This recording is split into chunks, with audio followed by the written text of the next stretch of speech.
this is say 4 girls, but the video tells 5 girls, but I'm not sure how many. But anyway, son are dead. Okay, this revelation is the revelation. Spiritual man he was, and so on and so forth. Okay? And this slogan said, unquestioned belief in one God, Allah, Allah. Okay, deep commitment to social justice. Then teaching in Mecca. And Mecca is, there still many people believe it's many gods.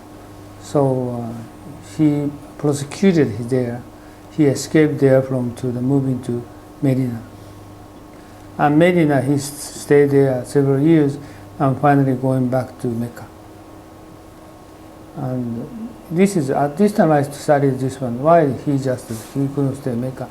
Because many people believe many God instead of Allah. So he is prosecuted. Okay? And this one continue this story. 3 out of 6. When Muhammad comes with a new set of religious ideas, or is trying to renew a set of religious ideas focused on monotheism, people whose ancestors had been pagans said, what's happened to our grandfathers, our great-grandfathers? And Muhammad had to say, well, they're burning in hell because they didn't believe in one God. Right? This new commandment was to be called Islam, meaning an act of surrender to God's will. For some, initially, they could simply dismiss the Prophet, since this was so out of whack with the society, as somebody who was out of his mind, as somebody who was deluded. But as he began to develop this seminal community, and as the Prophet, given his conviction, was so public in preaching this message, then more and more of this was taken by the Quraysh establishment as a direct threat. The new message of Islam now ripped the fabric of the Quraysh community. Soon, like Jesus before him, Muhammad's ministry was turning father against son, family against family. The establishment certainly feared that a man who claimed to be receiving special messages from Allah, the high god of the Arabian pantheon, would soon demand greater political powers. So of course Muhammad, they had war many times with his competitor, and finally he could back to Mecca.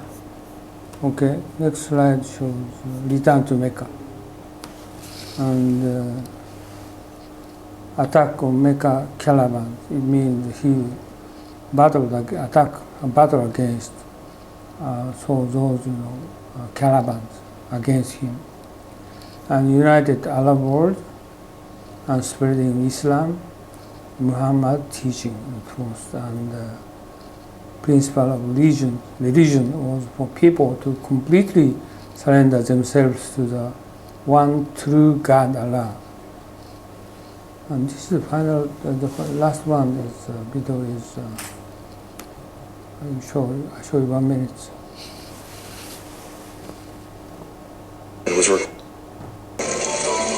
The Prophet had no desire for blood. He issued an amnesty as a symbol of his wish to unite all people as the children of one God. The only victims he sought remained sitting in the Kaaba. The Prophet entered the holy structure and proceeded to lead the destruction of all 365 idols as he recited the verse, "The truth has arrived and vanquished falsehood." Muhammad had validated his vision and proclaimed to the world the force and vitality of Islam.